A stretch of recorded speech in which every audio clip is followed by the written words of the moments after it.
Blog Talk Radio. Hello, everyone. Good morning. Welcome. This is Lori Smith on blogtalkradio.com. It is Sunday, February the 14th, 6 o'clock in the morning here, Calgary, Alberta time. Happy Valentine's Day. And, I'm glad that you're here. And this is Child Abuse Prevention and Human Rights Abuse Prevention is up to us. We were talking last Sunday and the maybe 3 or 4 Sundays before that about drug abuse and addiction, signs, symptoms, and help for drug problems. And this is from Help Guide, www.helpguide.org. That's where I got the information.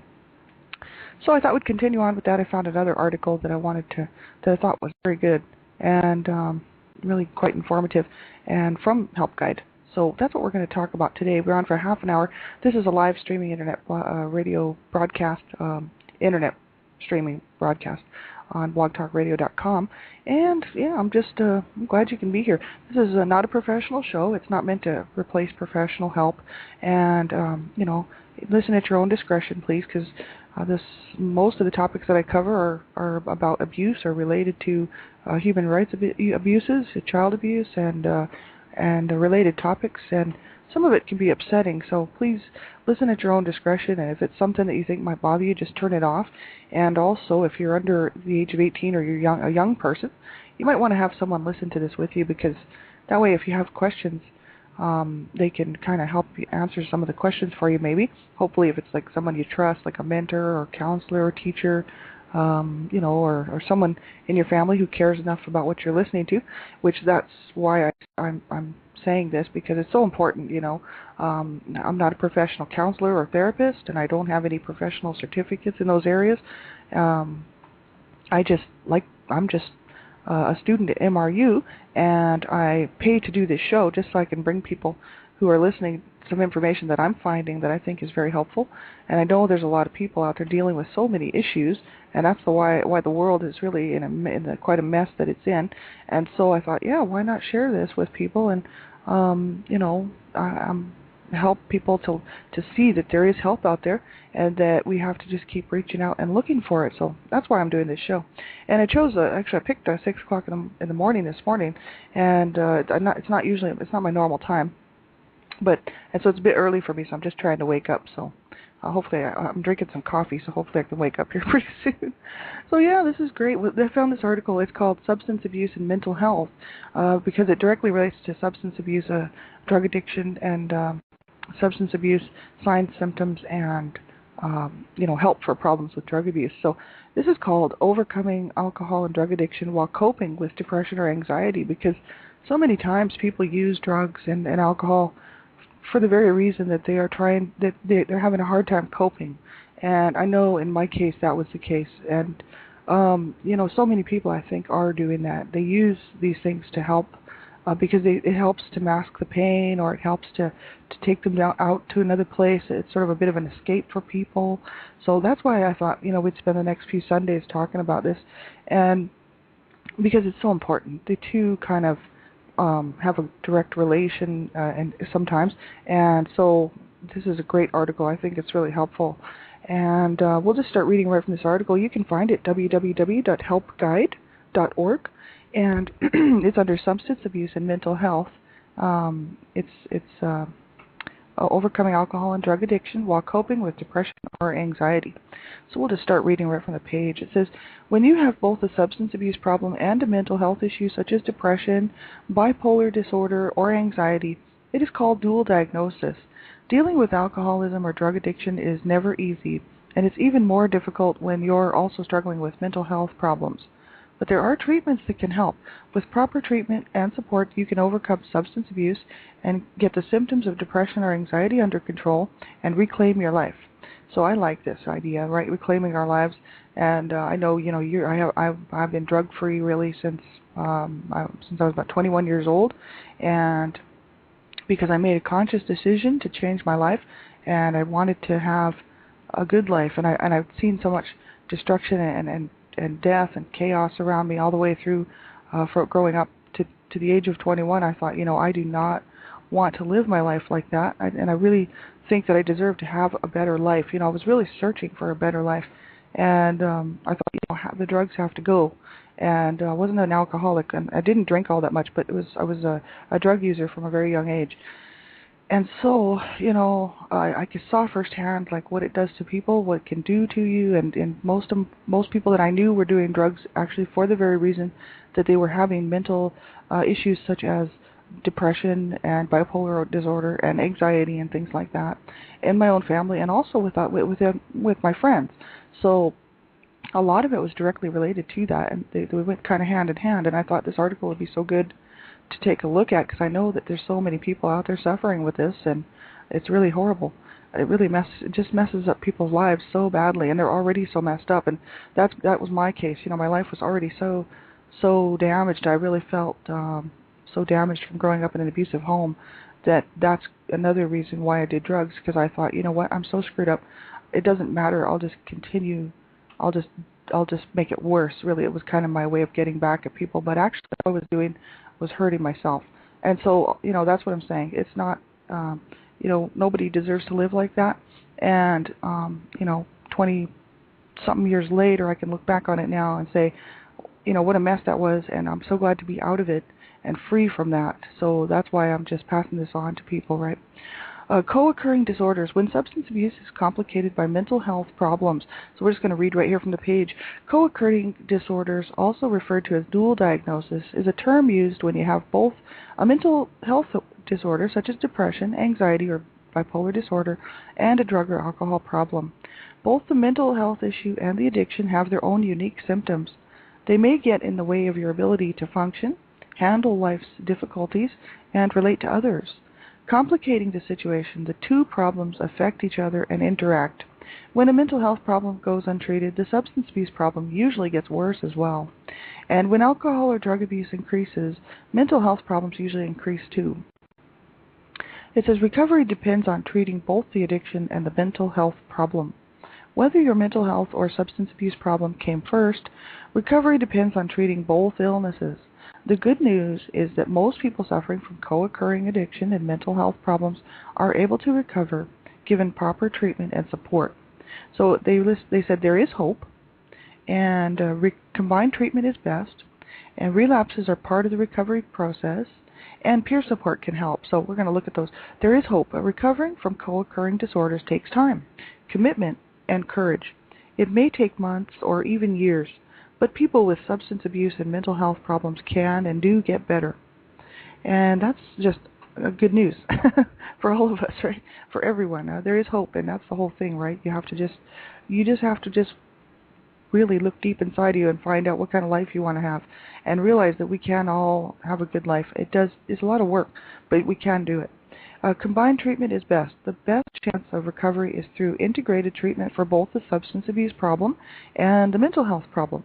This means getting combined mental health and addiction treatment from the same treatment provider or team. And that's just wise decision, right, to treat both of the problems, because if you can treat the actual underlying problem, which might be the depression or the anxiety or the different symptoms underneath of that, if you can treat that at the same time as treating the drug addiction, the substance abuse problem, you will. It means that you can learn to cope really with putting that stuff behind you at both of them. So, because it wouldn't be any good to treat one and not the other, because then you might be treating the substance abuse problem, but then you're going to go on and you'll still be, like a person like me might still have depression and a disorder, bipolar disorder, or anxiety, and then we're still suffering with that. So we're not really better. And then you could just the other way around. You could picture the other way around. So it's important, I guess, to treat both of them. Relapses are part of the recovery process. Don't get too discouraged if you relapse. Slips and setbacks happen, but with hard work, most people can recover from their relapses and move on with recovery. Yeah, that's important, because everybody knows how hard it is. If you've ever tried to get off of a drug or even cigarettes or alcohol, it is hard. And I myself have fallen off the wagon with cigarettes, and I plan on quitting again. And I just have to get back focused again and ready to do it, because I was happy to be a non-smoker, and I started smoking again just due to some stress. And this can happen to people. We know it does. And so that's the whole issue, right? we don't have to just completely give up on it because we've fallen off the wagon for for a while. That's just that's an easy way to say, oh well, I'll just keep doing it because I can't quit anyway. And that's actually just a good cop out, because I know I'm very honest with myself, and I used to be the same way. I used to say the same things. I'll never be able to quit, so I'll just keep on doing it. Or I'd quit for a couple of days, and then I'd be like, oh well, I can't do it, so I'm just going to keep smoking, or I'm just going to keep doing what I'm doing, right? And so I know myself, I did that. So it's just a cop out. You can quit, and if you do fall off the wagon, just remember you're human. We're all human. We all things happen, and so you have to just get back on it and just say, okay, I'm going to prepare myself. I'm going to get back on it. And it says peer support can help. You may benefit from joining a self-help support group like Alcoholics Anonymous or Narcotics Anonymous. They give you a chance to lean on others who know what you're going through and learn from their experiences, and that's so important. I always promote groups like support groups, because I belong to quite a few support groups. And I haven't counted them up, but there's a lot, because I find it so powerful, really, to have someone to talk to who knows what you've been through, at least similarly experiences, right? They know enough about what you've been through that they can really help. It's nice to have someone to talk to who's been there and has found some other resources maybe, and or just can help you with that type of support. So this is so important. Absolutely. It says, what comes first, substance abuse or the mental health problem? Addiction is common in people with mental health problems, but although substance abuse and mental health disorders like depression and anxiety are closely linked, one does not directly cause the other. The relationship between substance abuse and mental health problems. Alcohol or drugs are often used to self-medicate the symptoms of depression or anxiety. Unfortunately, substance abuse causes side effects and in the long run worsens the very symptoms that they initially numbed or relieved. So see, it's like, at first, a person starts out thinking, I'll just do this for a while to help me get through. And then all of a sudden they find out that it's actually making it worse, because now you got a drug problem, and that just exacerbates the whole thing. And before you know it, your life is a real mess, and it was a mess before. I mean, that's what my life was, It was a complete mess, and I went from a mess that was put on me that wasn't my fault, growing up in an abusive home. I went into a mess like that, and then turned around and became a drug user and created my own mess. And so, it was not a good thing. And I, didn't really, know at the time.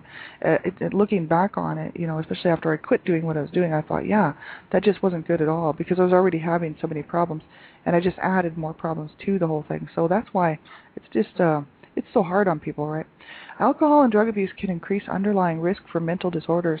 It says mental disorders are caused by a complex interplay of genetics, the environment, and other outside factors. If you are at risk for a mental disorder, drug or alcohol abuse may push you over the edge. Alcohol and drug abuse can make symptoms of a mental health problem worse. Substance abuse may sharply increase symptoms of mental illness or trigger new symptoms. Alcohol and drug abuse interact with medications such as antidepressants, anti-anxiety pills, and mood stabilizers, making them less effective. So that's why we're not supposed to drink alcohol or use other illegal drugs when we're using prescribed medications from a professional therapist or a professional psychologist. Like, for instance, antidepressants and anti-anxiety pills. Those, they don't. If a person uses alcohol and drug abuse at the same time, it makes those pills that are supposed to help people less effective. So then you're not getting the help. Really, it's not going to help you at all to take those, and it's just not a good idea. So it's just a problem. I know so many times. My brothers struggled with drug abuse, and they're both dead. One of my brothers was a cocaine user, and he committed suicide at the age of 33. And my other brother was a pill popper, and he was just always overdosing, and it was terrible. Like, he died on a kitchen floor one time, and he was in a coma for a long time. It really messed his brain up, and he had a hard time coping, and he was just doing pills all the time. And he died in a shelter in Calgary here at the age of 43. So this is the thing. I've seen it firsthand in my family, what it can do to you. Drugs are bad. highly recommend everybody stay away from them. Life is good, but it won't be any good if we don't make the right choices for ourselves. And I know, like, when I was growing up, it wasn't up to me to make those right choices when I was a kid growing up in the home that I did. And so, a lot of abuse and domestic violence and just a lot of stress, and it was hard to cope, but that was put on me. Like, that was not my fault. But then I used drugs to try to mask the pain, take away some of the pain, and that was my fault because that was the wrong choice to make. And so I used to blame my parents for that, and I'd be like, well, you've already messed me up, so I don't care, I'm just going to do drugs. And as I got older and more mature, I started to realize that no, I made the choice. No one forced me to do drugs, and I made the choice to do that. And when I decided to quit, when my brother committed suicide, I was 20 years old, and I decided at that point that I did not want to do that, and that I could very well end up just like him, and down the road. And I thought, I don't want to live a life like that.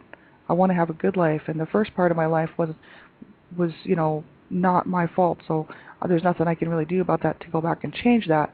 But now it's up to me to make the right decisions for myself, and I really had to seriously sit down with myself and say, look, it's going to be up to me to change this. I'm going to be the one who's going to have to get off the drugs, stop hanging around with people who are using drugs. And I loved my friends dearly. They were awesome people.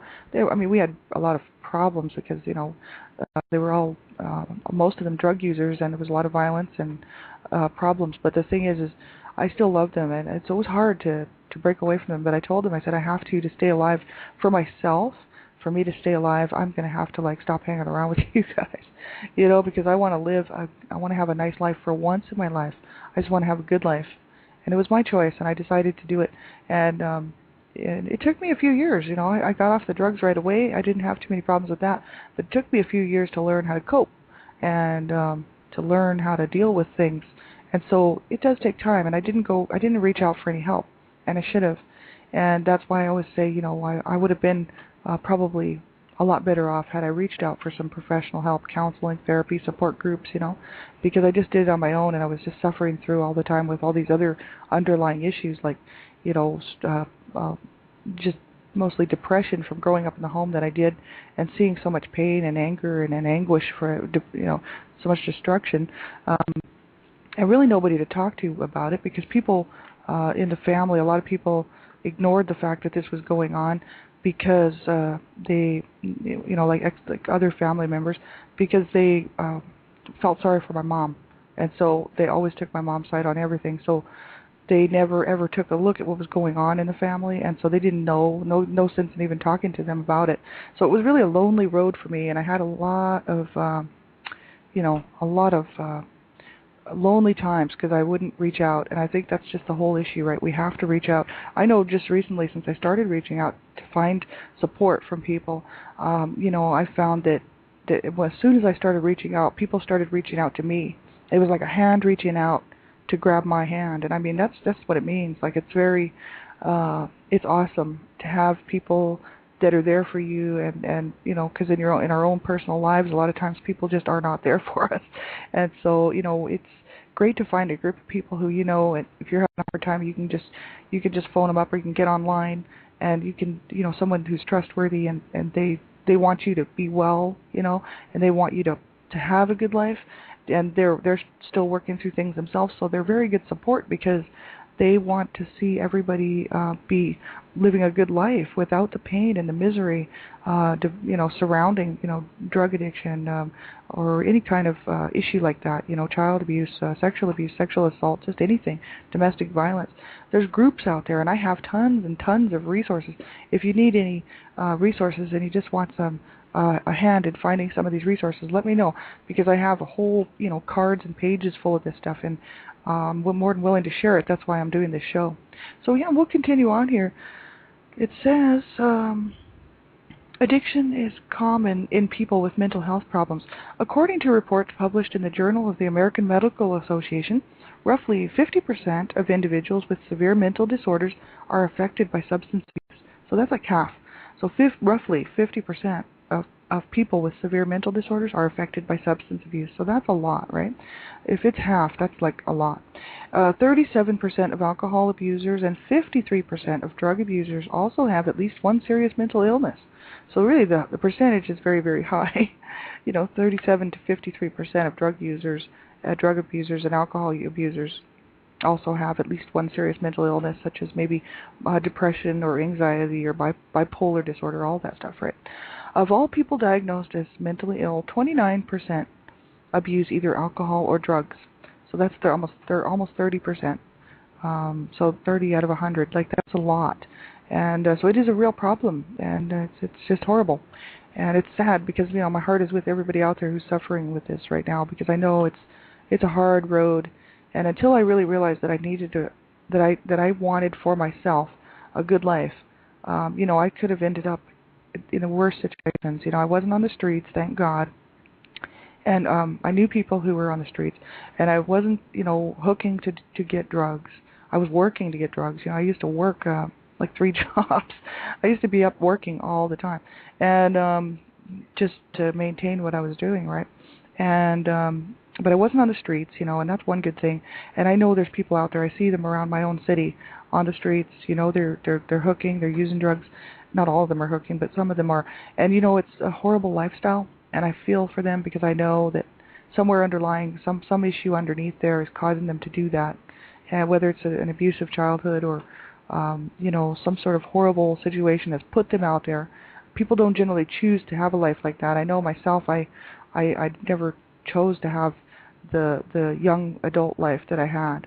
And it just sort of happened due to what I had experienced. And I know a lot of people don't understand those things, and they kind of, if they don't know people like that or they don't understand the underlying situations, they tend to be a little bit judgmental and say hurtful things, like, well, look at that person, they should just get a job. What are they doing?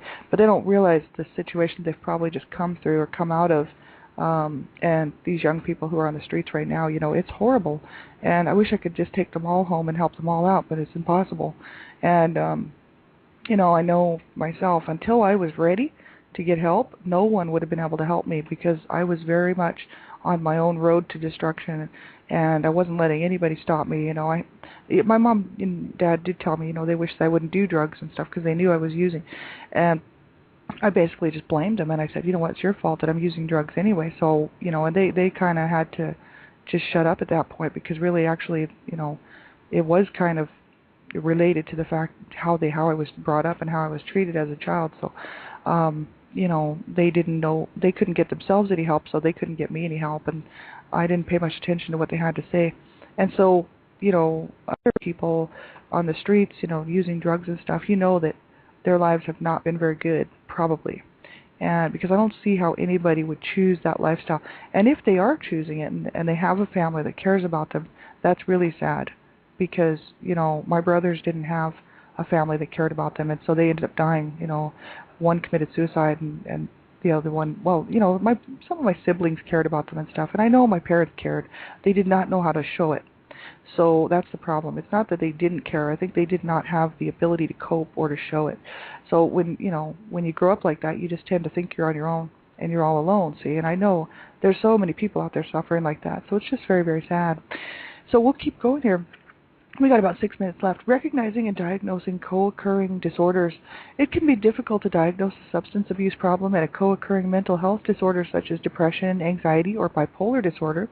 It takes time to tease out what might be a mental disorder and what might be a drug or alcohol problem. Complicating the issue is denial. Denial is common in substance abuse. It's hard to admit how dependent you are on alcohol or drugs or how much they affect your life.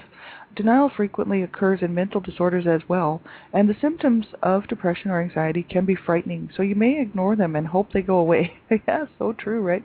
Or you may be ashamed or afraid of being viewed as weak if you admit the problem. See, there's so many issues behind it.